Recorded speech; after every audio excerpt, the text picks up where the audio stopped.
기초 강연을 맡아주신 이화여자대학교 국어국문학과 인동훈 교수님을 모시겠습니다. 온라인으로 뜨거운 박수 보내기 어렵지만 저를 대표해서 뜨거운 환영을 하겠습니다. 선생님 부탁드리겠습니다. 네, 감사합니다. 저를 초대해 주셔서 감사합니다. 제가 오늘 준비한 내용은 한국어는 시간을 어떻게 표시하는가. 한국어에서는 장소라는 개념을 어떻게 표시하는가. 장소 개념은 다양한 조사를 통해서 표시하는 어떤 방식들이 있습니다. 그런데 이제 조사를 사용할 때 조사 각각의 어떤 용법만을 보면 조금 어려울 수 있는데, 세계 여러 언어에서 장소를 표시하는 방법이 일정한 어떤 유형이 있듯이 한국어는 어떤 방식으로 장소를 표시하는가, 이런 관점에서 볼 수도 있겠습니다. 오늘 제가 말씀드린 주제는 장소를 어떻게 표시하는가와 더불어 더 중요한 개념이라고 할 수 있는 한국어에서는 도대체 시간을 어떻게 표시하는가, 이런 주제로 말씀을 드리고자 하겠습니다.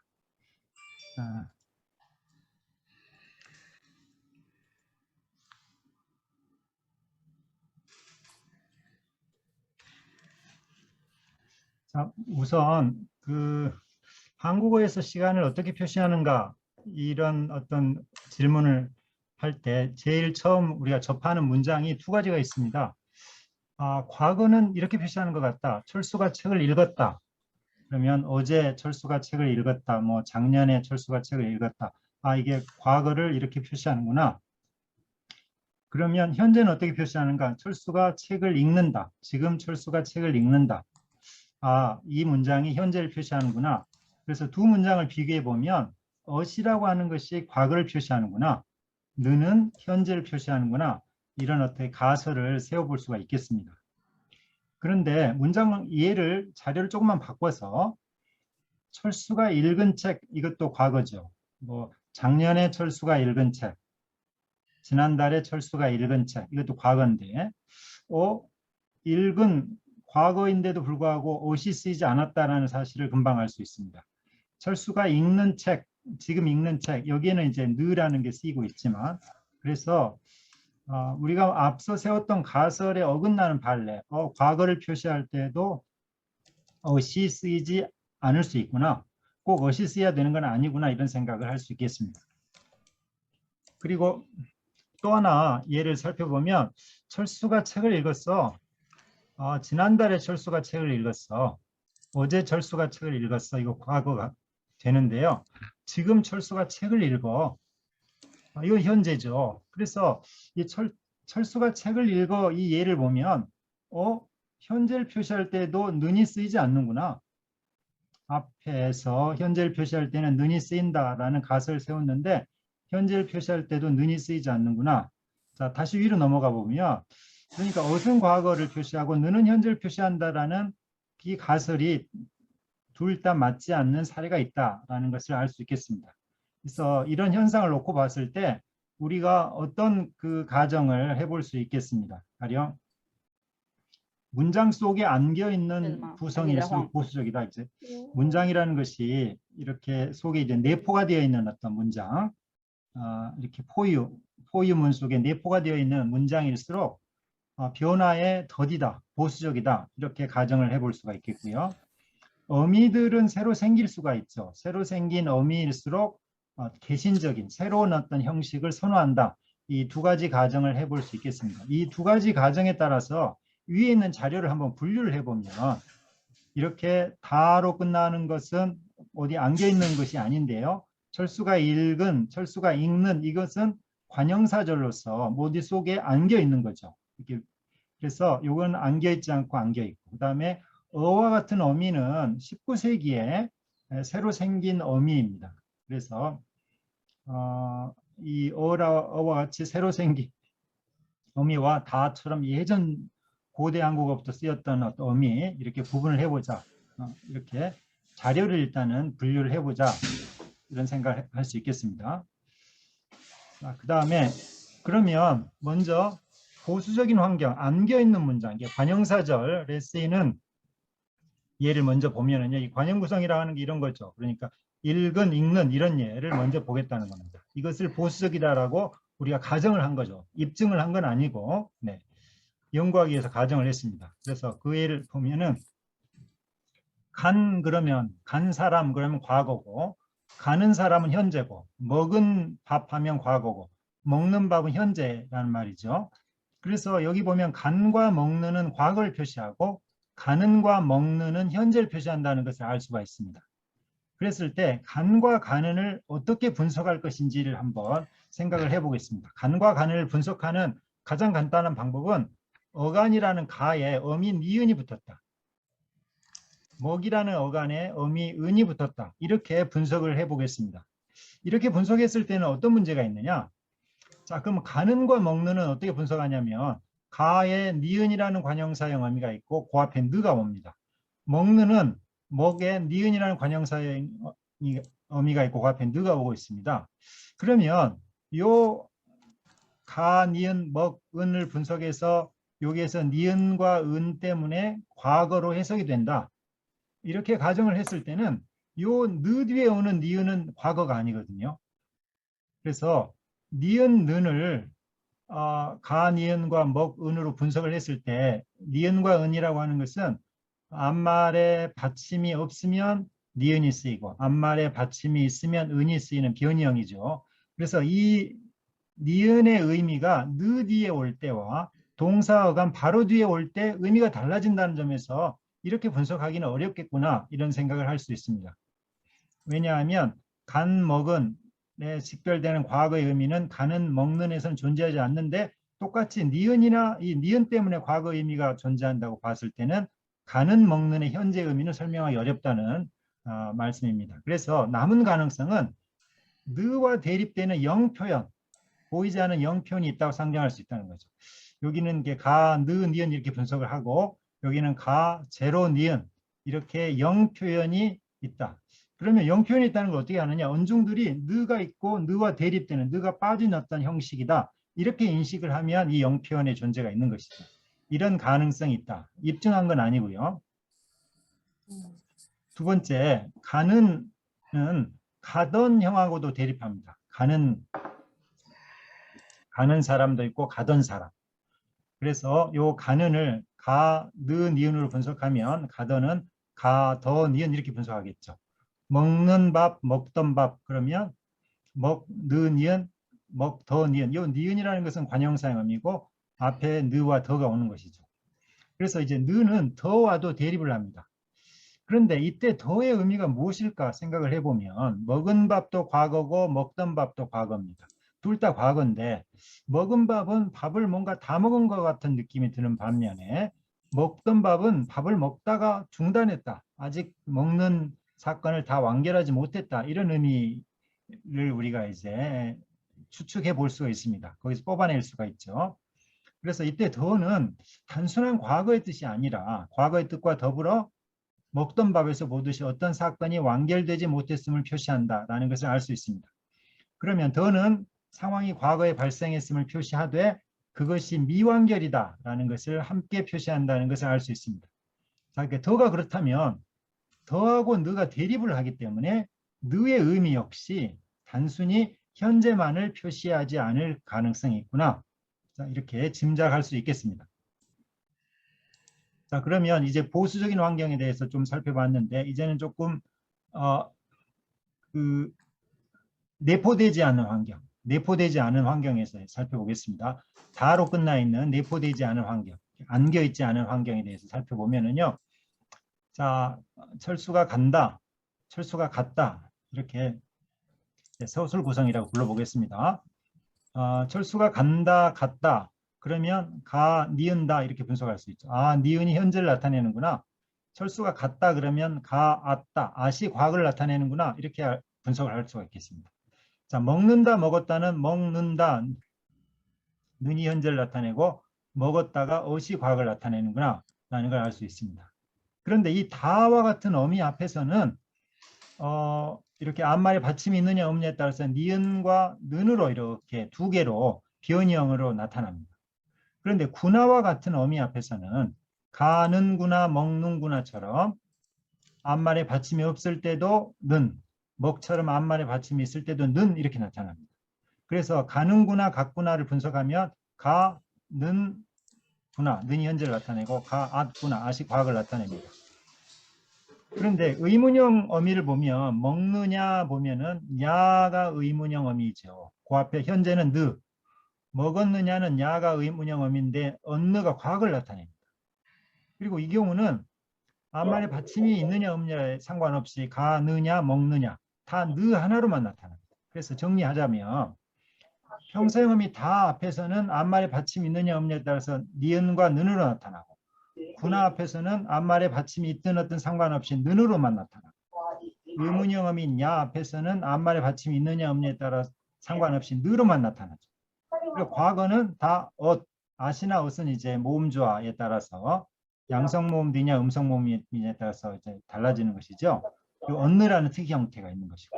그래서 대체로 과거는 엇을 통해 나타나고 현재는 이렇게 다양한 형식을 통해 나타납니다. 그래서 첫 번째 질문은 현재를 표시하는 형식이 왜 이렇게 다양하느냐 이렇게 질문을 던질 수 있겠습니다. 그래서 이 정리하자면 평서형 어미 다 앞에서는 앞말에 받침이 있느냐 없느냐에 따라서 다시 말해서 자음 뒤냐 모음 뒤냐에 따라서 니은과 는 모음 뒤에 니은 자음 뒤에 는 이렇게 나타나고 감탄형 어미 구나 앞에서는 앞말에 받침이 있느냐 없느냐 상관없이 는으로 나타나고 의문형 어미 야 앞에서는 앞말에 받침이 있느냐 없느냐 상관없이 느로 나타납니다. 자, 그러면 중세 한국어 약 이제 500여 년, 500년 이상 중세 한국어 그 전에는 중세 한국어에서는 500년, 600년 전에 한국어는 어떤 모습이었느냐? 그때는 현재를 표시하는 방법은 니은 뒤 아래야, 나였습니다. 그래서 앞말에 받침이 있느냐 없느냐, 무슨 어미 앞에 오느냐에 상관없이 가나다, 먹나다, 가나 고나, 먹나 고나, 가나녀, 먹나녀 이렇게 나로 통일되어 있었습니다. 이렇게 형식으로 있다가 이 아레아가 음운으로서의 지위를 상실해 갑니다. 아레아가. 그래서 아레아가 음운 또는 음소로서의 지위를 잃어가는 것을 비음운화라고 그러는데 이것이 어디서부터 상실되는 모습이 등장하느냐? 인용문 환경, 뭐뭐 했다 말하다 이렇게 인용되는 뭐뭐 했다 말하다 뭐뭐 했다 이 부분 인용문 환경에서부터 아레아의 비음운화가 일어나는데 아리아의 비음운화는 계음절 어간에서 시작이 됩니다. 왜? 계음절이라는 것은 받침이 없다는 것이고 폐음절이라는 것은 받침이 있다는 거죠. 왜 이런 일이 생겨나느냐면요. 계음절 어간 뒤에 나다. 가, 나다. 가는 이제 계음절 어간이죠. 나다에서 아리아가 탈락이 됩니다. 그러면 가, 나다에서 아리아가 탈락이 되니까 간다 이렇게 되는 것이죠. 그러면 폐음절 어간, 먹나다 같은 경우에는 이렇게 요 아레아가 탈락해서 가나다가 간다고 되는데 먹나다 같은 경우는 아레아가 탈락이 될 수가 없습니다. 왜냐하면 한국어는 음절 구조 제약이라는 게 있습니다. 그래서 모음과 모음 사이에 올 수 있는 자음의 수는 최대 2개밖에 오지 못합니다. 그렇기 때문에 먹니은다라는 자음이 3개 올 수가 없습니다. 그래서 이렇게 폐음절 어간 뒤에서는 아레아가 탈락이 될 수 없습니다. 그런데 가나다와 먹나다가 형식이 너무 달라지면 안 되겠죠. 같은 기능을 하는 어떤 문법 형식이기 때문에 그래서 그것을 통일시키려는 움직임이 있습니다. 가나다가 간다로 바뀌고 나서 이런 어떤 움직임을 유추적 평준화라고 그러는데 그래서 폐음절 어간 뒤에서 나다도 난다가 됩니다. 왜냐하면 가나다가 간다로 바뀌고 나서 간다와 먹나다 형식을 통일시킬 수 있는 방법은 이때는 아레아를 탈락시킬 수 없는 음절구조 제약 때문에 여기에 니은을 첨가해서 먹난다 형식으로 쓰이게 됩니다. 그래서 이 간다, 먹난다 이런 형식이 인용문 환경부터 먼저 바뀌고 인용문 환경이 아닌 데 쪽으로 또 확산이 되게 됩니다.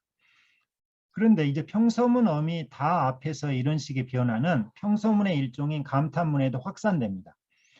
영어 같은 경우는 평서문과 감탄문이 서로 대립하는 서로 대등한 어떤 문장의 종류의 하나이지만 한국어는 감탄문은 평서문의 일종입니다. 평서문의 하위 부류로서 한국어는 감탄문이 존재합니다.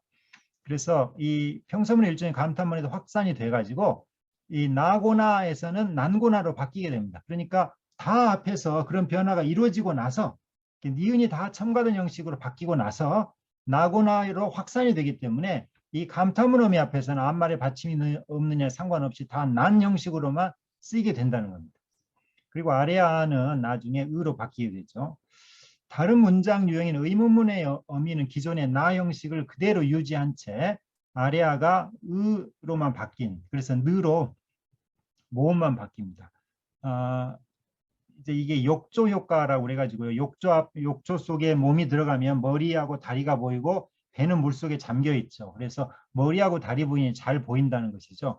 단어의 첫머리는 훨씬 잘 인지적으로 잘 인식이 되는 부분입니다. 그래서 아리아가 그 소리가 바뀔 때 대체로 강한 소리 아로 바뀝니다. 그런데 단어의 첫머리가 아닐 때는 약한 소리 으로 바뀌게 됩니다. 그래서 나가 느로 바뀝니다. 과거의 엇도 이 형태인 언느가 존재합니다. 이 언느는 도대체 뭔가 이렇게 생각해 볼 수 있는데 먼저 예를 먼저 보면은요. 먹느냐 그러면 느가 현재를 나타내고 먹었느냐 그러면은 언느가 이제 과거를 나타내고 이렇게 분석을 할 수가 있죠. 먹는데 그러면 느가 현재를 나타내고 먹었는데 그러면 언느가 현재를 나타내고 이 언느에 대해서 엇과 느로 분석할 수 없을까요? 이렇게 질문을 할 수가 있을 텐데 이 언느는 나에서 보듯이 작으냐 그러면 현재를 나타내죠. 이 의라는 것은 앞말에 받침이 있느냐 없느냐에 따라서 나타나는 소위 이제 매개모음이라고 그래서 냐와 의냐는 이제 비언이형 관계죠. 작았느냐 그럼 과거 나타날 때도 안느가 나타나죠. 이 at과 느를 분석을 했을 때 느는 형용사 뒤에 올 수가 없는데 여기는 올 수가 있죠. 그렇기 때문에 이 엇과 느 또는 at과 느는 서로 분리할 수 없는 것이죠. 이 언느는 하나의 형태소라고 분석하는 것이 합당한 것입니다. 작은데 작았는데 이렇게 되겠습니다. 그러면 이 언느라는 게 도대체 어떻게 등장했느냐 이렇게 보면은 중세 한국어 이제 500년 전 600년 전 중세 한국어에서는 존재를 나타내는 동사가 it다, 이시다 형식이 있습니다. 그러니까 자모미 앞에서는 it이라는 어간으로 나타나고 모모미나 매개모모미 앞에서는 이시로 나타나는데요. 이 있다라는 어떤 존재를 나타내는 동사가 평서문 어미 다 앞에서는 이게 형용사처럼 쓰여가지고 나가 결합하지 않는 있다 형태로 주로 나타납니다. 있다 이렇게. 그런데 의문형 어미인 여 앞에서는 나를 동반해서 있나녀 이렇게 나타납니다. 이 시녀는 거의 나타나지 않고요. 있나녀 이렇게 나타납니다. 왜 이렇게 나타나느냐? 의문형 어미인 여라고 하는 것은 기본적으로 동명사 어미 니은에 의문 첨사 여가 결합하여 형성된 것입니다. 이 동명사 어미라는 것은 관형사형 어미 기능과 명사형 어미 기능을 함께 하는 것이죠. 영어의 뭐 동명사 나타내는 어떤 표지 ing와 비슷하게.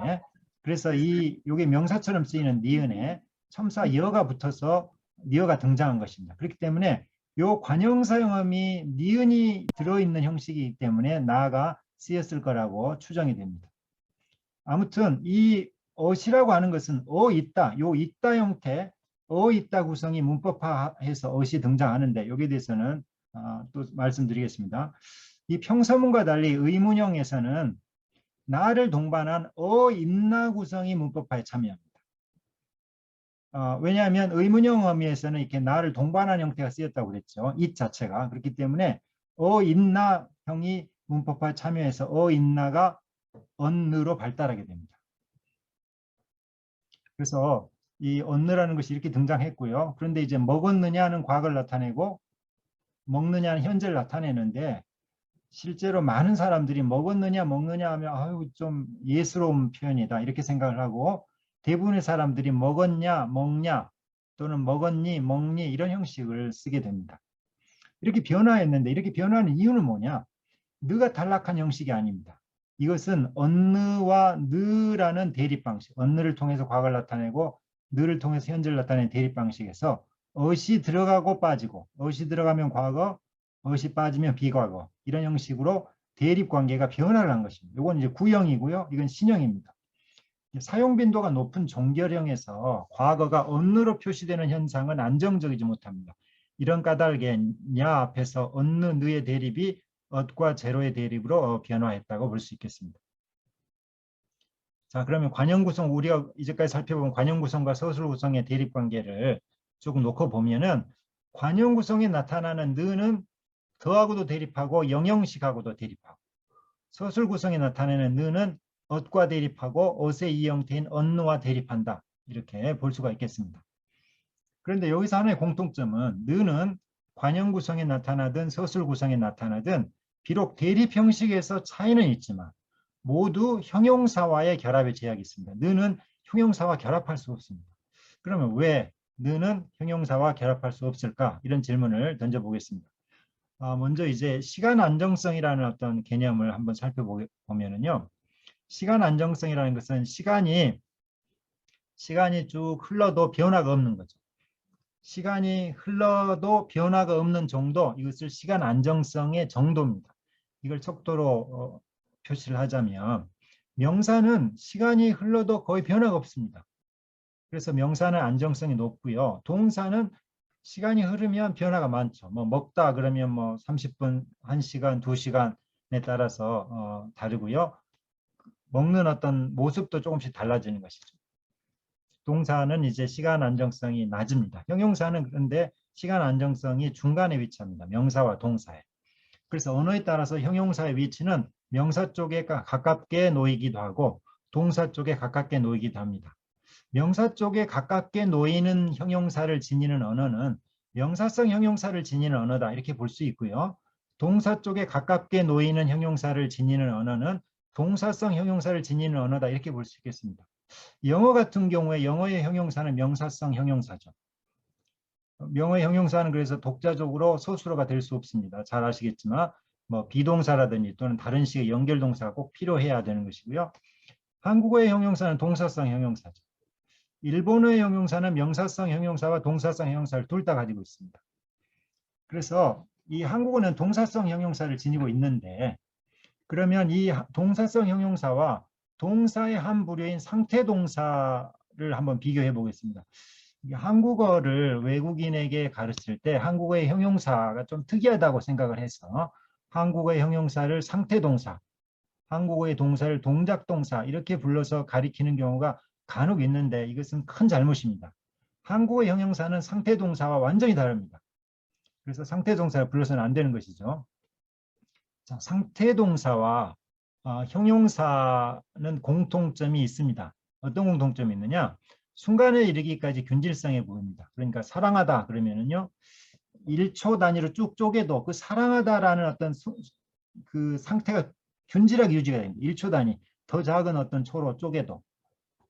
형용사 작다도 1초 단위로 쪼개도 그 작다라는 상태가 균질하게 유지가 됩니다. 그런데 어떤 차이점도 있냐면은 상태동사라고 하는 것은 일정한 시간틀이라는 것은 시작이 되고 끝이 되고 어떤 시간 어떤 틀 속에 존재해서 그것이 어떤 균질적인 것이긴 하지만 균질적인 어떤 국면들의 연속 또는 그 전체가 하나의 국면으로 인식될 수 있지만 형용사는 시간틀 밖에 존재해서 어떤 국면을 상정하는 게 불가능합니다. 그래서 예를 보면은 고서라는 말을 쓰면은 선후 관계입니다. A 고서 B 그러면 A가 발생하고 그 다음에 B 이렇게 됩니다. 자, 이런 것을 흔히 이제 이어서 발생한다고 해서 계기라고 표현하면 상태동사는 두 상황 사이에 시간적 계기 관계가 있음을 나타내는 고서와 결합이 가능하지만 형용사는 그렇지 않죠.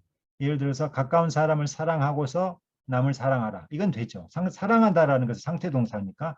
하지만 솔직하다라는 형용사는 영희는 솔직하고서 상사의 신임이 두텁다. 이건 안 됩니다. 그다음에 두 번째는요. 이렇게 계기관계 외에 국면의 심화 측면에서도 차이가 있습니다. 이 믿다라는 상태동사는 점점 철수가 범인을 믿었다와 결합해서 국면의 심화를 나타내는 용법을 지닐 수 있습니다. 그런데 고향이 점점 가깝다. 이건 안 되죠. 고향이 점점 가까워진다. 이건 되고요. 형용사는 이런 용법이 없습니다. 그래서 형용사는 일정한 시간틀 속에 놓여 있지 않음을 보여줍니다. 그리고 이제 상태 진입 해석에서도 차이가 있습니다. 알다, 믿다와 같은 어떤 상태 동사는 적절한 맥락이 주어지며 상태 진입의 의미를 가리킬 수 있습니다. 그래서 알다, 믿다는 모르는 상태에서 아는 상태로, 믿지 않는 상태에서 믿는 상태로 변화를 가리킬 수 있습니다. 그래서 나는 그 사람을 안다와 달리 힌트만 줘도 금세 답을 안다. 모르는 상태에서 아는 상태로. 그는 사람을 잘 믿는다. 모르는 상태에서 믿지 않는 상태에서 믿는 상태로 변화를 가리킬 수 있습니다. 이 상태는 일정한 시간틀 속에 놓여 있기 때문에 형용사에 대한 형용사와 달리 어떤 시작점에 대한 함의를 지닐 수가 있습니다. 그래서 형용사는 이렇게 초시간적인 성격을 지닙니다. 형용사는 시간의 경과와 무관한 초시간적 속성을 띱니다. 이는 명사가 시간의 경과와 무관한 것과 비슷합니다. 다만 명사는 이러한 속성들이 연결된 복합체로서 어떤 종류를 지시하고 형용사는 단일한 차원의 그 속성 하나, 예를 들어서 뭐 얼룩말이다 그러면은 다리가 4개다. 뭐 얼룩무늬가 있다. 무슨 초식동물이다 등등등 여러 가지 속성의 다발로서 명사가 존재하지만 형용사는 뭐 얼룩무늬가 있다. 이런 단일한 차원에서 속성을 가리킨다. 이런 차이가 있을 뿐입니다. 형용사가 가리키는 속성은 초시간적이기 때문에 경계, 시작과 끝이라는 경계를 상정할 수가 없고 그래서 의미론적으로 시작점과 끝점에 대한 함의가 없습니다. 그래서 형용사가 지시하는 상태는 현재의 지속됨이 기본적인 해석입니다. 이 점에서 형용사가 현재를 지시할 때에는 유표적 표지가 필요하지 않아 무표적인 표지가 결합하게 됩니다.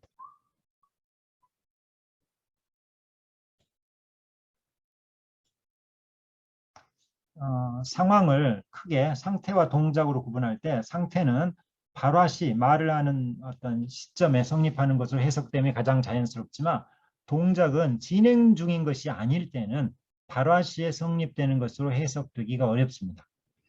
그래서 동사가 먹다 뭐 이런 동사가 발화시에 성립한다는 의미를 지니려면 먹는다라 또는 먹고 있다라든지 유표적인 표지가 필요하고요. 형용사는 뭐 작다 그러면 그런 표지가 필요하지 않습니다. 자, 그러면 영형식에 대해서 이제는 살펴볼 때가 되었습니다. 자, 앞에서 읽은 책 그러면 제로, 은 이렇게 분석을 했죠. 읽는 책 하면 니은 이렇게 분석을 했습니다.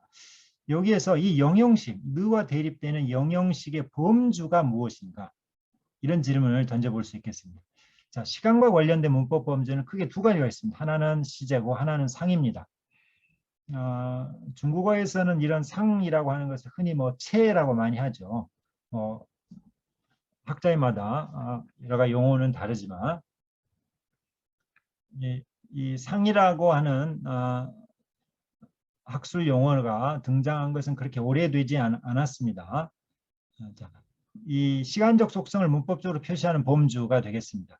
시제라고 하는 것은 상황의 시간적 위치를 어떤 표시를 하는데요. 예를 들어서 현재, 과거, 미래. 이 시제는 위치를 가리키기 때문에 그 기준점이 필요합니다. 그래서 보통은 발화시, 말을 하는 시점이 기준점이 됩니다. 상이라고 하는 것은 시간 경과에 따른 상황의 모습을 표시합니다. 예를 들어서 완성, 시간이 경과에 따라서 완성이 되거나 지속이 되거나 반복이 되거나 그런 모습이 되겠습니다. 그래서 이런 모습을 가리키기 때문에 상황의 경계가 있는지가 중요합니다. 상황은 상이라고 하는 것은 어휘적으로 존재하기도 하고 문법적으로 표시되기도 합니다. 문법 범주로서의 상은 문법적 표지로 표시되는 상을 가리킵니다. 그래서 크게 기준이 2가지가 제시되어 왔는데 하나는 상황의 국면이 전개되는 양상이 어떠한가. 이게 국면론자입니다. 그래서 완성된 것을 표시하는 것과 완성되지 않은 것을 표시하는 것. 이렇게 상을 크게 2가지 종류로 나눕니다. 상황을 바라보는 관점이 어떠한가. 이건 관점론자죠. 상황을 어떤 시점에 존재하는 분석되지 않은 전체 한 덩어리로 보는 방식이 있고요. 어떤 일정한 시간 폭에 걸쳐 존재하는 내적으로 막 진행되고 하는 내적으로 구조화된 것으로 보는 방식이 있습니다. 그래서 완결상이라고 하는 것은 상황을 완성된 것이나 분석 불가능한 전체로 바라보는 것이죠. 이 상황을 어떤 시간적인 경과, 완결이 되니까 시간적 경계가 있는 것이죠. 시간적 경계가 있는 것으로 보는 방식으로 어떤 불연속적인 사건의 연쇄를 서술할 때 주로 쓰이고 시간상으로는 동사 뒤에 완결상이 결합하며 대체로 과거 상황을 표시합니다. 그래서 미완결상이라는 것은 상황을 완성되지 않은 것이나 내적으로 구조화된 것으로 바라보는 방식입니다. 상황을 시간적인 경계와 무관하게 상황 내부에서 들여다보는 것이니까요. 경계를 지닌 전체로 바라보지 않고 내부 구조를 명시적으로 지시하면서 내부에서 보는 방식입니다. 정경보다 배경 표시에 적합합니다. 그래서 느와 대립하는 영형식의 성격은 이게 이제 해석을 하다 보면 과거처럼 해석이 되는데, 그러면 이것은 과거 시제냐 완결상이냐 두 가지 가능성이 있는데, 과거 시제가 아니라 완결상으로 보는 것이 합당하다, 이렇게 볼 수 있습니다. 그 이유는 유형론적으로 볼 때 과거 시제가 영형식으로 나타나는 경우는 없습니다. 아직까지 거의 발견되지 않아요. 그렇지만 완결상이 영형식으로 나타나는 경우는 상당히 많이 있습니다.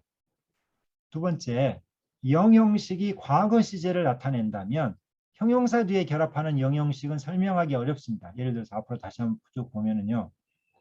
형용사 뒤에서 뭐 예쁜 하면 이 재료가 과거를 나타낸다면 예쁜 과거 아닌데 붉은 과거 아닌데 그런 말이 되겠습니다. 그래서 과거로 볼 수 없다는 것이죠.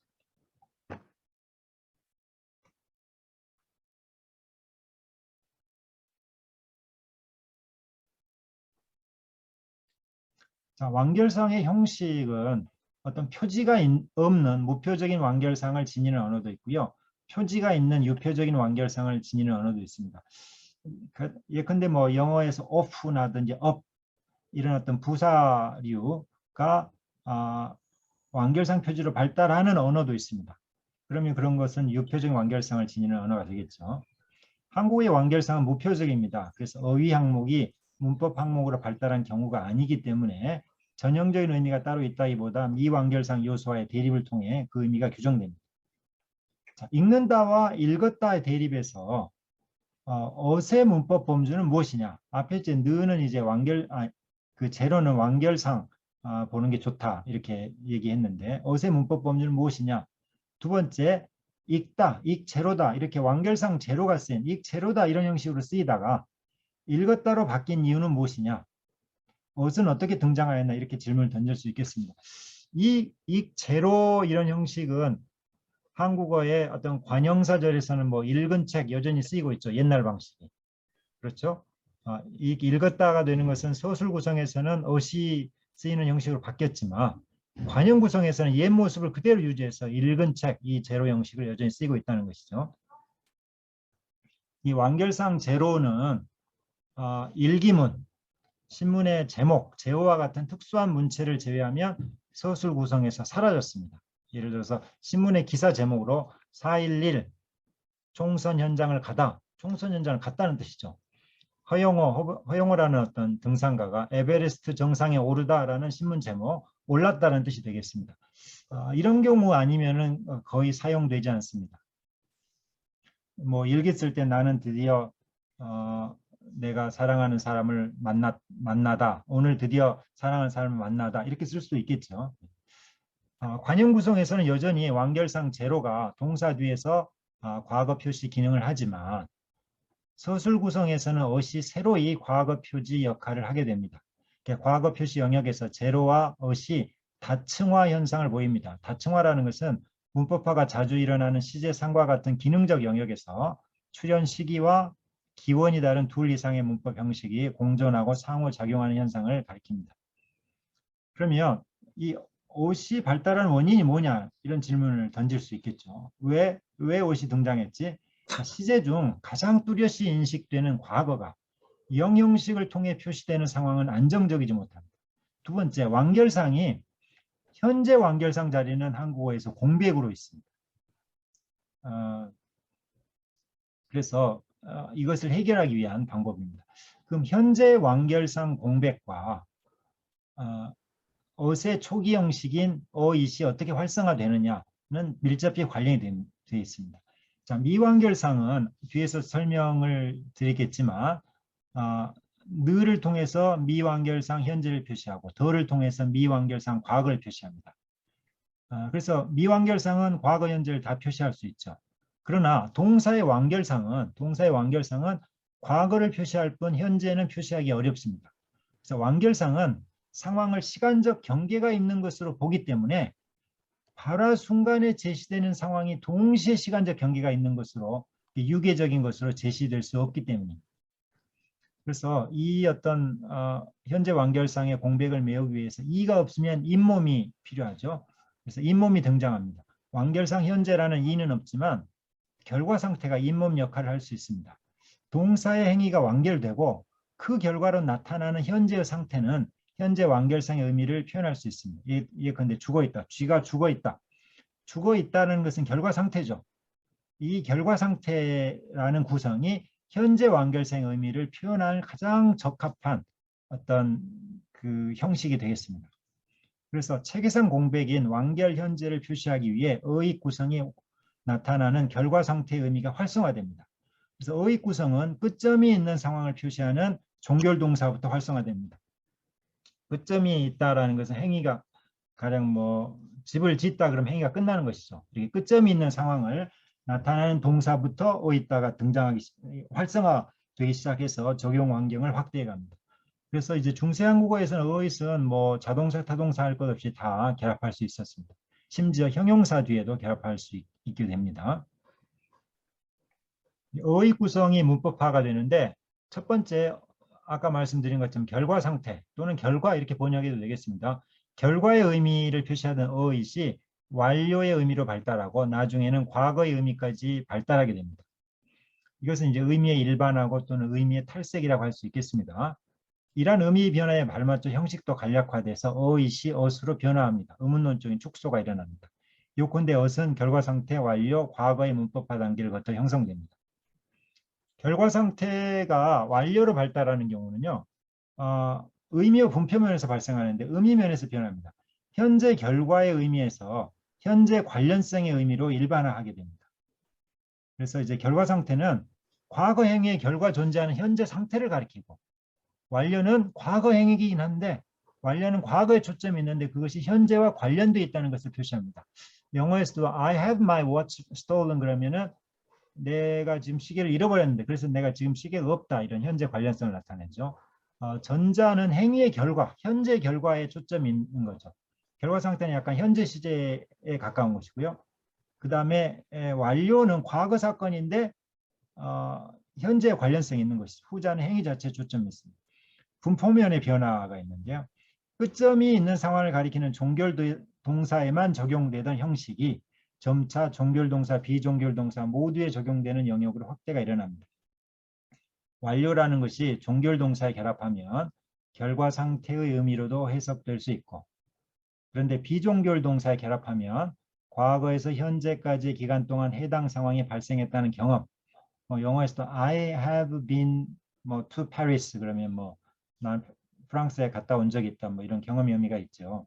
중국어에서도 이제 경험을 나타내는 어떤 표지가 따로 있지 않습니까? 그리고 또 이제 비한정 과거. 그러니까 과거는 과거인데 특정한 시점이 아닌 한정되지 않은 과거를 나타내는 의미가 표시가 되게 됩니다. 그래서 그 다음에 이제 완료는 더 발달하게 되는데 완료는 더 문법화하여 완결성으로 발달하기도 하고 과거 시제로 발달하기도 합니다. 그런데 완료의 진로가 어떻게 되느냐? 완료가 완결상으로 발달하느냐 과거 시제로 발달하느냐는 그 언어에 과거 미완결상이 존재하느냐와 밀접히 연관되어 있습니다. 과거 미완결상이 이미 존재한다면 완료는 완결상으로만 발달하게 되고 그렇지 않다면 일반적인 과거 시제로까지 발달할 수 있습니다. 어시 과거 시제 표지로 발달할 수 있느냐 여부는 더의 기능 변화와 관련이 있습니다. 더가 여전히 과거 미완결의 의미를 지니고 있다면 어은 과거 영역의 전체를 표시하는 과거 시제 표지로 발달하지 못하고 과거 영역의 일부를 담당하는 완결상 표지로 발달하게 되기 때문입니다. 근데 더를 보면 중세한국어에서 더는 과거 미완결상을 표시했습니다. 그래서 인칭작이 없었죠. 내 롱담하다라 주어가 1인칭에도 쓰였습니다. 이 다는 더의 자기 발화 표지라고 하는 이제 오가 결합한 것입니다. 그러나 19세기 중엽 무렵에 이르면 더가 1인칭 주어와 결합하는 예가 거의 나타나지 않습니다. 왜? 더가 과거 미완결상에서 과거 지각, 자기가 자기 모습을 지각하기 어렵지 않습니까? 그래서 1인칭 제약이 등장하게 됩니다. 이게 19세기 중엽입니다. 그래서 과거 미완결상에서 과거 지각의 용법을 지니는 직접 증거 표지로 변화한 근거로 볼 수 있습니다. 이렇게 더가 변화했기 때문에 어시 완료해서 과거 시제로 발달하는 장애물이 사라지게 됩니다. 더의 변화 결과. 그래서 이렇게 되고 나서는 결과 상태 용법이 다시 축소가 됩니다. 어세 문법화가 완성된 현대 국어에서는 다시 결과상태 용법이 축소됩니다. 예전에는 모자를 걸다는 타동사잖아요. 그러면 예전 같으면 모자를 걸어 있다 이렇게 쓰이게 되었습니다. 그런데 이렇게 이제 P라고 하는 것은 이제 타동사의 목적어를 나타내고 A는 타동사의 주어, S는 자동사의 주어를 나타내는데요. 결과상태가 기저타동사의 목적어와 관련된 피결과상은 현대국어에서는 이게 피동형으로 바뀝니다. 그래서 모자가 걸리어 있다 이렇게 쓰이게 되고요. 타동사의 주어와 관련된 A 결과상은 현대한국어에서는 고 있다가 쓰이게 됩니다. 그래서 철수가 양복을 입고 있다 이렇게 쓰이게 되고요. 자동사의 주어와 관련된 S 결과상만 그냥 어있다로 쓰이게 됩니다. 쥐가 죽어 있다. 그래서 이 결과상태의 어잇은 현대한국어에서는 3회 용법으로만 남아있다고 볼 수 있겠습니다. 이러한 현상에는 연결음이 어의 기능 일부가 고로 이관되는 역사적인 변화도 관여를 하고 있습니다.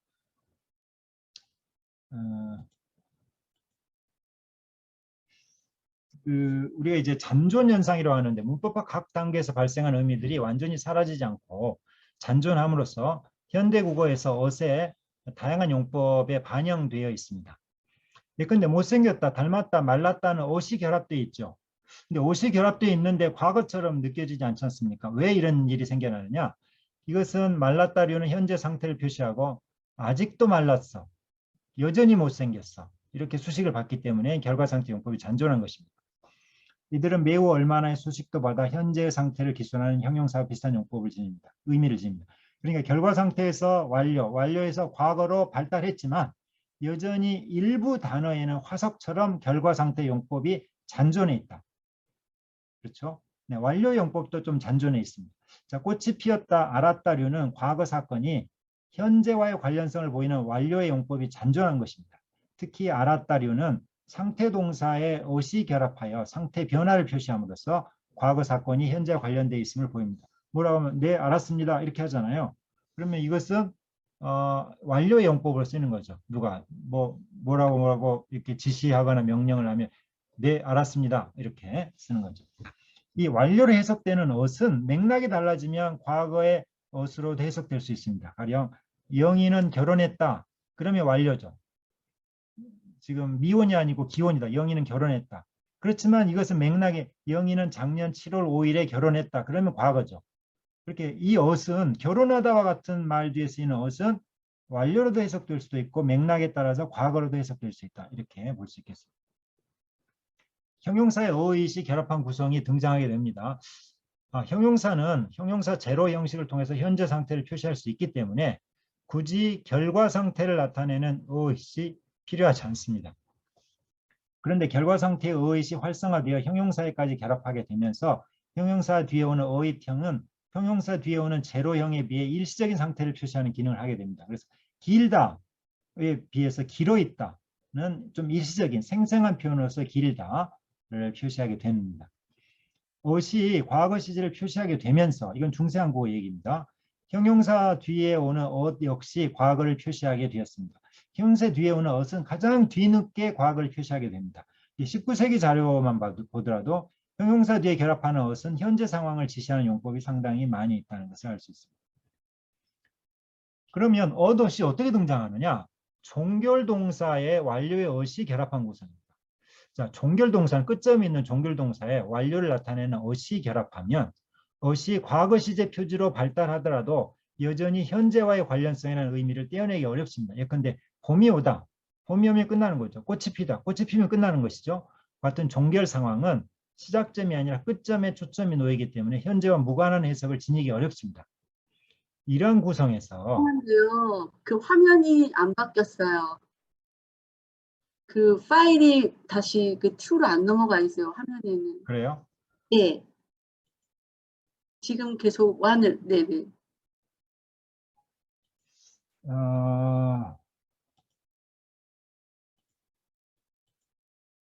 됐나요? 네, 됐습니다. 네. 진작 말씀하셨으면. 네네. 저는 이제 코멘트 하시는 줄 알고. 네. 이렇게 잔존현상, 네. 형용사, 네. 이렇게 엇이 왜 등장하느냐? 이러한 구성에서 과학을 표시하려면 어을 다시 사용하는 방식밖에 없었습니다. 현재와의 관련성이 완료라는 것은 현재와의 관련성을 지닐 수밖에 없잖아요. 그랬을 때 온전한 과거를 표시할 수 있는 방법은 현재와의 관련성이 없음을 표시하기 위해 뒤에 엇을 다시 붙이는 방법밖에 없었습니다. 그래서 이게 19세기 중엽에 이게 등장하게 됩니다. 그래서 엇은 언제 등장하느냐? 엇이 완료용법일 때, 그러니까 과거 완료 이제 결과 완료 과거에서 완료용법일 때, 특히 종결동사 뒤에서 엇이 쓰이면 봄이 왔다 꽃이 피었다 그러면 현재와 무관한 해석을 지니기 어렵기 때문에 현재의 관련성을 없애기 위해서 다시 엇을 붙이기 시작합니다. 그래서 종결동사 뒤에서 출현하기 시작해서 이것이 차츰 비종결동사에까지 분표를 확장시킵니다. 이게 종결동사 뒤에서 엇이 쓰였을 때는 엇과 엇을 분석할 수가 있었죠. 그런데 이것이 비종결동사 뒤에까지 확장이 되면서 현대 한국어에서는 엇을 한 덩어리로 이렇게 분석을 하게 됩니다. 더의 기능병어는 중세고의 더는 과거 미완결이었습니다. 유형론적으로 상표준은 어간에 가장 가까이 결합하는데 중세고의 더도 동사에서 문법화한 삽을 제외하며 어간에 가장 가까이 결합합니다. 완결상은 정경 상황을 표시하는 데 쓰이고 미완결상은 배경 상황의 쓰임이 일반적인데 중세국어의 더는 연결음이와 같이 쓰일 때 주로 이제 배경 상황을 표시합니다. 그리고 현대국어와 달리 서술 구성에서도 인칭 제약이 없습니다. 이 세 가지 근거 때문에 중세국어의 더는 과거 미완결상이다 이렇게 볼 수 있겠습니다. 중세국어의 더는 완결상 제로와 대립하는 미완결상입니다. 미완결상은 상황 내부를 들여다보는 시점이 현재냐 과거냐에 따라 현재 미완결과 과거 미완결로 나뉘는데 더는 현재 미완결을 나타내는 느와 시제면에서 대립을 이룹니다. 현대국어 관형 구성에서는 더가 여전히 완결상 제로와 대립하여 과거 미완결상을 표시합니다. 그래서 먹은 밥, 먹던 밥 이런 용법이 여전히 쓰이고 있는 것이죠. 그런데 형용사는 초시간적이어서 현재 미완결상을 나타내는 느와 결합할 수 없습니다. 기본적으로 형용사는 초시간적이기 때문에 어떤 상황의 내부라는 것이 존재하지 않습니다. 그래서 미완결상과 결합할 수 없는데 그래서 느와 결합하지 못한다는 것은 설명이 되는데 형용사는 더하고는 결합합니다. 왜 이런 문제가 생겨나느냐? 형용사가 나타내는 상황이 과거에 놓여서 시간적 한정을 받으면 그 자체가 하나의 공면으로 해석되기 때문에 더하는 결합이 가능합니다. 예를 들어서 초등학교 때 그렇게 작던 아이, 그럼 초등학교 때라는 어떤 과거 상황은 초등학교 1학년이 시작점, 초등학교 6학년이 끝점, 이거 전체가 시간적 한정을 받게 되죠. 그렇기 때문에 그 상황의 내부를 들여다볼 수가 있는 것이고 그렇기 때문에 과거 미완결상인 더하고는 형용사도 결합할 수가 있는 것입니다. 근데 현재 미완결상을 나타내는 더하고는 결합할 수 없고요. 그래서 작느는 안 되지만 작다는 된다. 더가 형용사와 결합할 때는 미완결 성분보다 과거 성분이 부각이 됩니다. 동사 뒤에서는 완결상과 미완결상이 모두 과거를 표시할 수 있지만 형용사 뒤에서는 미완결상만이 과거를 표시할 수 있기 때문입니다. 그래서 영형식 제로는 형용사 뒤에서 현재로 해석되기 때문에 형용사는 더가 아니면 과거를 표시할 방법이 없습니다. 이 점에서 형용사 뒤에 결합하는 더는 과거를 표시하는데 주된 기능이 있었습니다. 그래서 서술 구성에서 완결상 제로를 밀어내고 어시 문법화하면서 서술 구성에서 완결상 제로를 밀어내고 과거 표시 기능을 하고 두 번째 형용사 뒤에서도 어시 자유롭게 결합하여 더 외에 또 다른 과거 표시 수단이 생기게 됩니다. 그래서 더의 문법적 의미는 근대국어 말기부터 서술 구경 환경에서 직접 증거에 속하는 과거 지각의 표지로 발달합니다. 그래서 어젯밤에 비가 오더라. 내가 어젯밤에 비가 오는 장면을 직접 지각하지 않으면 쓸 수 없죠. 남에게 전해 듣거나 뭐 그런 경우는 쓸 수 없죠. 내가 축구를 잘하더라. 자기가 자기 모습을 지각할 수 없기 때문에 인칭작이 생겨나게 됩니다. 서술 구성에 쓰이는 이렇게 더가 변화를 하는데요. 완결상 제로와의 대립을 상실하고 과거 표시 기능도 약화되어 상이나 시제가 아니라 증거성을 나타내는 방향으로 변화하게 됩니다. 상황의 내부를 들여다보는 미완결 형식이 정보의 출처가 화자의 직접적인 경험임을 표시하는 직접 증거 표지로 확장해 가는 것은 자연스러운 결과입니다. 반면 결과 상태나 완료에서 문법화한 형식은 정보의 출처가 추론 등의 간접적인 경험을 표시하는 간접 증거 표지로 발달하기도 합니다. 이게 핀란드 같은 경우는 이런 식으로 이런 두 번째 발달 경로를 보이기도 하고. 그래서 이 어시 쓰이는 먹었구나는 놀람의 해석이 가능하죠. 먹었구나. 그런데 먹더구나는 놀람의 해석이 가능하지 않습니다. 왜냐하면 저희가 직접 지각한 것이기 때문에 그렇습니다. 관형 구성에 쓰이는 더와 달리 서술 구성에 쓰인 더는 더 이상 느와 대립하지 않습니다. 서술 구성에서 느는 엇과 대립하여 현재 시제를 표시하는 데 반해 서술 구성의 더는 직접 증거를 표시하기 때문입니다. 그래서 더가 쓰인 형식의 시제는 어시 쓰여서 과거, 어시 빠져서 비과거의 대립을 통해 표시됩니다. 그래서 책을 읽었더라 과거, 책을 읽더라 비과거가 되겠습니다. 자, 제가 일각이 무너지다 이런 말을 썼는데 서술 구성과 달리 관형 구성에서는 어시 침투하지 못합니다. 어시 발달했지만 관형 구성까지 어시 침투하지 못합니다. 왜 저 습속에 있는 뭔가 안겨있는 관형 구성까지는 침투하지 못하는 것이죠. 그래서 여전히 완결상 제로가 과거 모습 그대로 과거 표시 기능을 하게 됩니다. 그런데 관형사형 던 앞에서는 어시 침투할 수 있습니다. 관형 구성에서 동사 뒤에 오는 더는 직접 증거가 아니라 과거 미완결상을 표시하기 때문에 완결된 과거를 표시할 필요성이 있습니다. 완결된 과거를 표시하는 수단으로는 동사에 무표적인 완결상이 결합한 동사 제로운, 먹은과 같은 형식이 있으나 이제 어시 생겼기 때문에 더의 엇을 선접하는 형식도 동일한 기능을 하게 됩니다. 그래서 읽은 책도 되고 읽었던 책도 되는 것입니다. 어떤 형식은 과거와의 전면을 허용하지 않는다는 점에서 더 강한 완결의 의미를 표시합니다. 방금이라는 부사를 붙이면 방금 읽은 책이 자연스럽죠. 방금 읽었던, 예전에 읽었던, 이것은 자연스럽고요.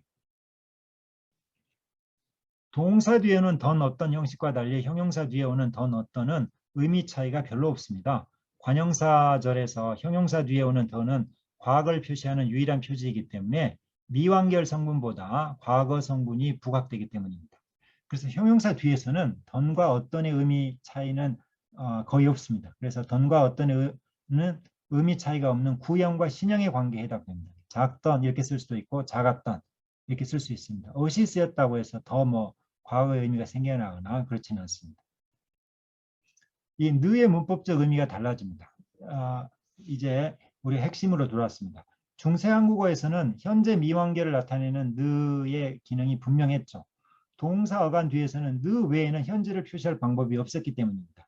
그러나 근대 한국어에서 세 가지 요인으로 인해서 느의 문법적 의미가 변합니다. 첫 번째는 어세 등장입니다. 동사 어간 뒤에서 느의 대립항인 완결상 제로의 분포가 관형 구성으로 축소가 됩니다. 영토를 다 잃어버리고 습속에 있는 성 하나 남아있는 것이죠. 서술 구성에서는 그렇기 때문에 느가 새로운 대립 관계를 모색하게 됩니다. 자기가 제로와 대립했다가 제로가 쫓겨나서 저 습속에 있는 성에 쫓겨가 있기 때문에 새로운 대립 관계를 대립항을 모색해야 됩니다. 그런데 이제 더도 기능 변화를 합니다. 느의 또 다른 대립항인 더가 과거 미완결상에서 직접 증거 표지로 바뀝니다. 그리고 여기다가 엎친 데 덮친 격으로 엇이 필수화가 됩니다. 서술 구성에서는 이제는 과거를 표시할 때는 엇 외에는 다른 수단이 존재하지 않기 때문에 사람들이 엇이 빠지면 비과거구나 이렇게 생각하게 됩니다. 영어에서 S 복수를 나타낼 때는 S가 반드시 쓰이죠. 북 하면 북스 그러면 복수죠. 그러면 S가 빠진 북 하면 사람들이 단수구나 이렇게 생각을 하게 되는 것입니다. 그래서 엇의 부재형이 영 형태소로 발달하여 느의 경쟁 형식으로 등장하게 됩니다. 기구한 인생입니다. 느는. 서술 구성에서 느는 기존의 대립항들을 잃고 엇과 새로운 대립관계를 형성하게 되자마자 엇의 부재형이 영 형태소한 영 형식과 경쟁 관계에 놓이는 굉장히 어려운 처지에 놓이게 됩니다. 그래서 느는 이제 세력도 약화되는 것이죠. 느는 엇의 문법화와 완결상 제로의 위축, 짝인 더의 약화, 그리고 경쟁 형식의 등장과 함께 자신의 세력도 약화됩니다. 그래서 19세기에 등장한 해체와 해요체, 흔히 반말체라고 부르는 이런 새로 생긴 어미 앞에서는 느가 사용되지 못하고 이 자리에는 엇의 부재형에서 발달한 영형식이 쓰이게 됩니다. 그래서 느는 엇과 대립하는 영형식과 구성에 따라 현재 영역을 나누어 표시하게 됩니다.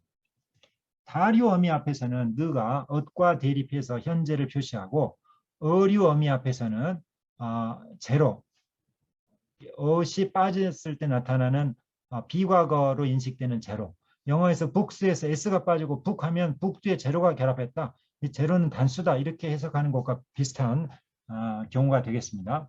이 제로가 어과 대립하여 현재를 표시합니다. 과거 영역 표시에서 완결상과 어시 다층화 현상을 보이는 것처럼 현재 영역 표시에서도 이렇게 영형태소와 느가 다층화 현상을 보입니다. 그래서 다 앞에서는 어제도 피자를 먹었다. 어시 과거, 지금도 피자를 먹는다. 느니 현재 이렇게 나타나는데 새로 생기는 어미어 앞에서는 웃었어, 웃어, 제로. 그러니까 이 새로 생긴 어미 앞에서는 엇과 어시 빠진 형식, 과거, 비과거 이런 형식으로 등장하게 된다는 것입니다.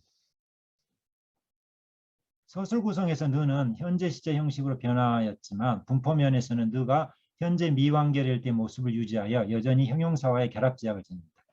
형용사 현재는 작 제로다, 작 더라에서 보듯이 현재 과거, 과거 미완결의 더와 대립하는 완결상 제로에 의해서 표시되었지만 서술 구성에서 더가 더 이상 시제 표시 기능을 하지 않고 그 자리를 어시 담당하면서 영형태소 어은 엇과 이 자리에 어시 쓰게 되죠. 엇과 새로운 대립관계를 형성합니다.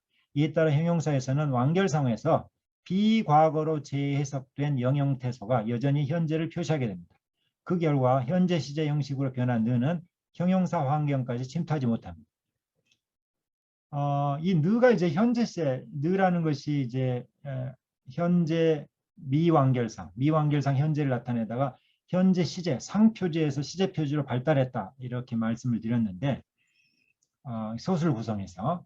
근데 일부 방언에서는 현재를 나타낼 때 느가 탈락하는 현상이 나타납니다. 전라남도 방언에서는 느 없이 현재가 표시가 됩니다. 잘 먹는다 했을 때 이 느가 없이 잘 묵은다, 느가 없습니다. 잘 먹는가, 잘 묵은가, 느가 없습니다. 잘 먹는구나가 아니라 잘 묵은구나, 묵구나 이렇게입니다. 유형론적으로 현재 시제는 무표형으로 나타남이 흔합니다. 전남방언에서는 느 대신에 무표 형식이 쓰입니다. 느 탈락을 영형현재 시제로의 교체로 이해한다면 이는 느가 현재 시제임을 뒷받침합니다. 두 번째 반대로 제주도 방언에서는 느가 형용사 뒤에도 결합합니다. 느가 현재 미완결상에서 현재 시제로 변화하면서 형용사에까지 분포가 확장된 것입니다. 아래에서 보듯이 이 조근다, 썩은다, 이 신발은 난틴, 조근다, 이 지시는 감자입니다. 썩은다, 요 은은 제주도 방언에서 요것은 느에 해당됩니다. 이렇게 느가 쓰인 형식도 있습니다. 느가 형용사에까지 확장된 결과 느가 쓰인 형식은 기존의 형용사 제로 다류와 의미 변화를 일으킵니다. 느가 쓰이지 않은 것과 느가 쓰이지 않은 비계제형은 현 상태에 대한 일시적인 지각 판단을 표시하고 느가 쓰인 형식은 화자의 경험에 의한 내면화된 판단을 표시합니다. 이 구들, 이 방은 참 닿다. 요건 이제 느가 없는 것이고요. 이 구들은 참 닿나. 이 느가 있습니다. 요 느가 있으면은 내가 이제 이 방을 예전에도 좀 잡았는데 이 방은 참 따뜻해. 자기 경험에 의해서 내면화된 판단을 표시하고 느가 없으면 일시적인 지각 판단을 표시합니다. 세계 언어의 시상체계는 크게 4가지 유형입니다. 제1유형은 시제 표지는 없어요. 그리고 상이 완결상과 미완결상만 있습니다. 제2유형은 상표지는 없어요. 시제가 비과거와 과거 2가지만 있습니다. 제3유형은 일단은 완결상과 미완결상으로 구분돼요. 상중심으로. 그리고 미완결상이 다시 과거, 비과거로 구분되는 방식입니다. 제4유형은 미완결상과 완결상으로 구분되고 미완결상도 과거, 비과거, 완결상도 과거, 비과거 이렇게 구분되는 체계입니다. 이게 4가지 유형이 세계 여러 언어에서 등장하는 시상체계를 분류하면 4가지입니다. 한국어는 유형론적으로 제3유형이었다가 제2유형으로 변화하는 과정이 있습니다. 서술 구성에서는 제2유형으로 변화가 일어났지만 관용 구성에서는 여전히 제3유형을 유지합니다. 그래서 정리하자면 중세한국어 및 현대한국어의 관용 구성, 현대한국어의 관용 구성은 중세한국어의 모습을 유지하는 보수적인 환경이라고 했죠. 여기서는 완결과 미완결, 그래서 완결은 무표지가 쓰이고 미완결은 현재 느, 과거 더가 쓰이는 것이고요. 현대한국어의 서술 구성에서는 과거, 현재, 과거, 비과거죠. 과거는 어시 쓰이는데 현재는 제로는 이제 어시 쓰이지 않는 어시 빠졌다라는 그 제로와 느, 옛날의 느, 이렇게 두 가지. 그래서 이렇게 다류 어미 앞에서는 느가 쓰이고 어류 어미 앞에서는 제로가 쓰이는. 그렇지만 과거, 현재 이렇게 제2유형으로 쓰이게 됐다. 이렇게 볼 수 있겠습니다. 제가 준비한 것은 여기까지입니다. 조금 이제 어려울 수도 있는데요. 한국어가 시간을 어떻게 표시하는지를 이제 제가 종합적으로 한번 쭉 살펴봤습니다. 그런데 이 뒤에도 제가 잠깐 달아놓은 것은 말씀드리려고 하는 게 아니라 혹시 궁금하신 분이 있을까 봐 뒤에는 이제 보충으로 제가 달았습니다. 한국에 미리 시제가 있느냐 이런 거. 그다음에 관형사형 의미에서 시간 의미는 뭐냐 이런 거. 이거는 이제 참고로 제가 드립니다. 네, 이상으로 제 말씀은 여기서 마치도록 하겠습니다. 네, 선생님 감사합니다. 저는 뭐 한국어로서 외국인으로서 한국어를 배우는 사람입니다. 사실은 한국어의 시간 표현은 뭐 저 같은 외국인한테 물론은 외국인뿐만 아니겠지만 정말 복잡하기도 하고 네, 흥미로운 주제입니다. 제가 전에 궁금했던 많은 것을 오늘 선생님께서 사실은 설명을 많이 해주시고요. 그리고 중세 국어에서 근대 국어까지 그리고 세계 언어에서 한국어의 시간 표현은 어떤 유형에 속해 있는지 이렇게 풍부한 내용이 있어서 정말 생각을 많이 하게 되어주는 훌륭한 강연이라고 생각을 합니다. 그리고 우리가 왜 학문을 업으로 삼아야 할지 또 저 개인적으로 깊이 감명을 받게 되는 강연이었습니다. 근데 오늘은 원래 다음 섹션 시간은 10시 30분이라 시간에 여유가 있습니다. 원래는 기초 강연은 따로 질문이나 질의나 뭐 토론을 받지 않는 것으로 대부분 이렇게 되어 있지만 혹시 선생님께서 만약에 토론을 좀 받아주시겠습니까? 네. 질문은 뭐 마음껏 해주시면 제가 아는 범위 내에서 말씀드리도록 하겠습니다. 네. 그러면 혹시 또 여기서 토론을 원하시는 분을 의향을 밝혀주세요. 선생님, 제가 그냥 아까 중간에 설명하셨던 건데, 그 알다라고 하는 알다 모르다 동사가 이렇게 이런 알겠습니다, 알았습니다 같은 경우도 네 알겠습니다 할 때 이렇게 여기 설명을 하지 않으셨는데 알았습니다도 동일하게 같은 맥락으로 봤을 때에 알 것입니다 하고 알겠습니다는 또 많은 차이가 있잖아요. 어떤 경우는 차이가 나고 어떤 경우는 차이가 나지 않고 알다 모르다와 같은 이런 동사들은 조금 다른 패턴을 보이는 것 같은데 이것에 대해서 조금 설명해 주실 수 있을까요? 일단은 여기 한국어에는 get 이런 것도 있고요. 우선 get, 그다음에 리을 것이 이런 형식도 있습니다. 뭐 잘 아시겠지만 이제 리을 것이에서는 이제 무엇이라는 것이 구어체에서 시옷이 떨어지면 무어 되는 것처럼 것이 이제 거로 줄어들고 그럼 뒤에 오는 이가 불필요해서 리을 거로도 나타나죠. 이 두 가지는 대체로 이제 추측을 나타내는데요. 추측을 나타내는데 어떤 방식의 추측이냐면은 리을 거 형식은 내면화된 정보를 바탕으로 하는 추측입니다. 그러니까 뭐 내일 비가 올 거야. 내일 비가 올 것입니다. 이렇게 되는 것은 내일 비가 온다라는 일기예보를 내가 들어서 그 정보가 내면화되어 있어요. 그걸 바탕으로 내가 추측 표현을 하는 거죠. 내일 비가 올 거야. 오늘 오후에 비가 올 거야. 이렇게 되는 것이고요. 오늘 오후에 비가 오겠다라는 것은 내면화되지 않은 정보. 하늘을 보니까 뭐 흐리다든지 해서 오겠다. 이렇게 되는 것이죠. 이렇게 이 둘의 이렇게 차이가 있어서 그 알겠다와 알 것입니다는 이제 큰 차이가 나는 거죠. 대체로 알 것입니다는 특별한 경우가 아니면 쓰이기가 어렵습니다. 알겠습니다는 되지만 알 것입니다는 쓰일 거의 뭐 안 쓰인다고 저는 우선 생각되고요. 그러면 두 번째 질문에 알았습니다와 알겠습니다는 무슨 차이가 있느냐 이렇게 말씀을 하셨는데 알았습니다는 아까도 말씀드렸지만 이 아시라고 하는 것은 결과에서 완료에서 과거 이렇게 발달을 하게 되는데 A단계에서 B단계, B단계에서 C단계로 발달하지만 지금은 C단계 용법으로 어선 이제 과거를 나타낸다 이렇게 되지만 A단계 용법도 좀 잔존해 있고 일부 화석처럼 뭐 중생대 어떤 쥐라기의 그 공룡 화석도 지금 잔존해 있는 것처럼 이렇게 잔존해 있고 B단계 용법도 일부 남아 있죠. 그래서 이 완료의 용법, 그래서 알았습니다라는 것은 과거 사건인데 현재와 연관성이 있는 것이죠. 근데 이제 이 알다라는 상태 동사 같은 경우에는 모르는 상태에서 안다는 어떤 상태로도 이제 상태 진입을 나타낼 수 있는 것이죠. 알다라는 건 상태 동사. 그래서 이제 알았습니다라는 것은 단순한 과거 사건이 아니고 현재 관련성이 있다라는 어떤 완료용법으로서 알았습니다를 쓰는 것 같고요.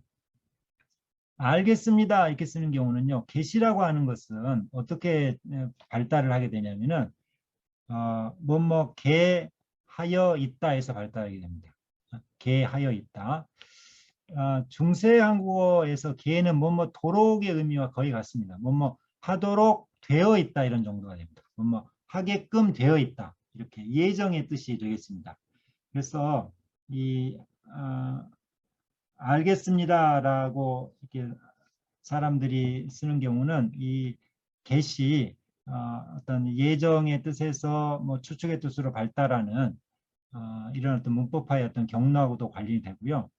그 다음에 이제 또 하나의 이제 사람들이 get을 쓰는 용법 중에 하나는 get이라는 것이 이제 추측을 내가 이제 내면화되지 않은 정보를 바탕으로 추측을 나타내기 때문에 공손한 용법으로도 쓰입니다. 뭔가 이제 1 더하기 2는 3입니다. 1 더하기 2는 3입니다. 너무나 당연한 결과인데도 1 더하기 2는 3이 되겠습니다. 이렇게 쓰는 경우도 있습니다. 3이 됩니다 써야 되는데 3이 되겠습니다. 이렇게 한국에서는 뭐 교육방송이라고 그래가지고 수학을 가르치는 선생님들이 get을 쓰는 경우가 있는데요. 너무나 당연한데도 불구하고 get을 쓰는 이유는 단정적인 표현을 피하고자 하는 것이죠. 뭔가 덜 단정적으로 쓰고자 하는 것이죠. 그래서 추측은 아니지만 이렇게 추측 표현 get을 써서 1 더하기 2는 3이 되겠습니다. 이렇게 쓰기도 하는 것이고요. 그래서 이런 식의 용법 때문에 압니다. 이러면 굉장히 기분 나쁘죠. 압니다. 알겠습니다. 이건 좀 낫고요. 네. 알았습니다는 이제 그러니까 압니다, 알았습니다, 알겠습니다. 이런 정도로 이제 공손성의 정도가 좀 차이가 나지 않을까 이렇게 생각이 됩니다. 한국어 교육 현장에서 가장 많이 어려운 부분들이라서요. 네. 좀 다른 분도 질문하실 것 같아서 저는 다른 질문 나중에 하도록 하겠습니다. 저 질문 하나 드려도 되겠습니까? 네. 안녕하세요, 임종 선생님. 오랜만에 뵙겠습니다. 네. 정치대학 박병선입니다. 네, 반갑습니다. 예, 선생님, 안녕하셨습니까? 저는 이제 대만에서 외국 학생들을 가르치다 보니까 이제 의외의 질문을 받았을 때 당황스러웠을 때가 종종 있었는데, 이제 버스를 타고 가다가 운전사 아저씨한테 아저씨 아직 멀었어요? 할 때 그 어시 뭐냐라고 질문받았을 때 좀 당황스러웠어요. 그래서 제가 그거를 이제 동기가 돼가지고 연구를 해봤는데 제 개인적으로 내렸던 결론은 뭐였냐면 선생님 오늘 설명해 주셨는데 어시 어잇에서 발달한 건데 앞에 걸리는 용언의 어간의 정보 분담량하고 이따에 걸리는 정보 분담량의 크기에 따라서 현재형이 충분히 가능하다라고 이제 그 결론을 내려가지고 보니까 제 마음이 편안해지더라고요. 그래서 제가 내린 결론이 맞는지 선생님께 한번 여쭤보고 싶었습니다. 예전부터. 그래서 아직 멀었어요의 어은 제가 본 바로 의하면 현대 한국어 문법의 관점에서는 공시적으로는 시제상 양태 모두 다 예외적인 현상으로 보이더라고요. 그래서 이거를 현재 상태를 나타낼 수 있는 어떤 새로 아직 남아있는 화석적인 어떤 용법으로 본다면 설명이 더 편했다라는 생각이 들어가지고 선생님께 여쭤보고 싶었습니다. 아까 말씀드렸지만 이제 형용사 같은 경우에는 예. 있다가 결합할 필요가 없었죠. 사실은 형용사 같은 경우에는 이게 이제 어시 발달하면서 분포를 쭉 확장이 되다 보니까 모든 어떤 동사 형용사에 다 결합하게 되고요. 형용사 뒤에 결합하는 어은 19세기까지 끝까지 저항을 합니다. 그래서 어시 과거 시제를 나타내는 어떤 용법으로 쭉 쓰이기 시작하지만 19세기까지 자료 보면 형용사 뒤에 나타나는 어은 현재로 해석되는 경우가 많이 있습니다. 그래서 이게 멀었다 해서 어은 저는 이제 형사 뒤에 나타난 이런 어선 완료를 나타내는 어떤 용법이 아니냐, 현재 관련성을 나타내는 것이죠. 이제 예컨대 닮았다, 못생겼다 이런 경우는 결과를 나타내는 거죠. 그러니까 말랐다. 그러니까 여전히 말랐다. 너 눈앞에 보면서 너 여전히 못생겼구나 이렇게 말할 수도 있죠. 그러니까 이 옷은 현재의 결과 상태죠. 현재 결과 상태. 그래서 이 형용사, 모든 형용사 그런 건 아니죠. 뭐 예뻤다, 뭐 작았다 이런 형용사는 이제 과거라는 것이 분명하시죠. 그렇지만 이제 일부 형용사, 가령 이제 못생겼다, 닮았다, 말랐다, 이때 것은 이제 결과 상태 용법인 것 같고요. 그래서 멀었다도 이게 지금 그걸 결과 상태 용법으로 봐야 될 것인지 완료 용법으로 봐야 될 것인지 저도 조금 생각을 해봐야 되겠습니다만은 그때 옷은 이제 과거를 나타내는 옷으로 볼 수가 없다고 저는 봅니다. 네. 그 완료로 보기에 문제가 됐던 게 아직이라는 부사와 함께 쓰이거든요. 아직이라는 부사와 아직이라고 함께 함께 쓰이면은 결과 상태 봐야 되겠네요. 네. 제가 저기 그 자료에도 아직 여전히랑 함께 결합할 수 있으면 결과 상태 표지다. 그 기준을 제가 말씀드렸는데 아직 여전히와 함께 쓰이면 결과 상태 용법. 그러니까 멀었다도 못생기다, 뭐 못생겼다, 말랐다, 닮았다와 비슷하게 결과 상태 용법으로 봐야 될 것 같습니다.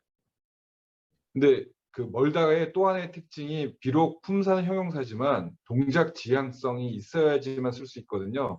내가 목표점을 향해서 움직일 때만 그 표현을 쓸 수가 있고 현재 그러니까 동작성이 어느 정도 확보가 돼야 되고 반드시 목표가 있어야 되거든요. 그래서 이런 게 약간 선생님께서 형용사는 상당히 끝까지 저항을 해가지고 그런 것들이 어느 정도 머릿속에 좀 남아서 동작성이 어느 정도 포함되면서 이 표현이 나타난 게 아닌가라는 그냥 추측만 했었어요. 아직 증거는 찾지 못했었고. 그래서 그냥 여쭤보고 싶었습니다. 네, 감사합니다. 네. 뭐 A단계 결과 상태에서 B단계 완료, C단계 과거 나타나는데 A단계는 이제 일부 그런 몇몇 단어들에 여전히 남아있다. 이렇게 볼 수 있을 것 같습니다. 예, 고맙습니다. 네, 또 발언하실 분이 계신가요?